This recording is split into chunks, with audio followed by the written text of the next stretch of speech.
சுற்றுவட்டார பகுதிகளில் கடுமையான மூடுபனி உள்ளதால் வாகன ஓட்டிகள் மிகுந்த சிரமத்திற்கு ஆளாகியுள்ளனர். விவரங்களை செய்தியாளர் செல்வாவிடம் கேட்கலாம். செல்வா, விவரங்களை பதிவு செய்யுங்க. நிச்சயமாக அபிநயா. கிருஷ்ணகிரி மாவட்டம் ஓசூர் அதன் சுற்றுப்புற பகுதிகளில் தொடர்ந்து பனிமூட்டமாக காணப்பட்டு வருகிறது. குறிப்பாக மார்கழி கார்த்திகை மார்கழி மாதங்களில் பனிமூட்டம் அதிகமாக இருப்பது வழக்கமாக கொண்டிருக்கிறது. அது மட்டுமல்லாமல் கடந்த நேற்று வரை சிறிதளவே பனிமூட்டங்கள் இருந்த நிலையில இன்று அதிகாலை முதலே பெரும் பனிமூட்டம் காணப்பட்டது. குறிப்பாக பெங்களூர் சென்னை தேசிய நெடுஞ்சாலையில் மிக அதிகமாகவே காணப்பட்டு வருகிறது. அதே போல நாளை கிறிஸ்துமஸ் தினம் என்பதால் ஊருக்கு செல்லும் வாகன ஓட்டிகள் மற்றும் பொதுமக்கள் பெரும் அவதிக்குள்ளாகி இருக்கிறார்கள்.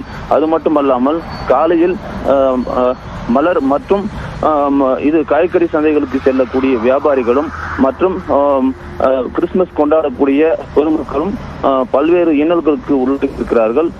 தொடர்ந்து ஓசூர் அதன் சுற்றுவட்டார பகுதிகளில் பனிமூட்டம் அதிகமாகவே காணப்பட்டு வருகிறது. அபிநயா, விரிவான விவரங்களுக்கு நன்றி செல்வம்.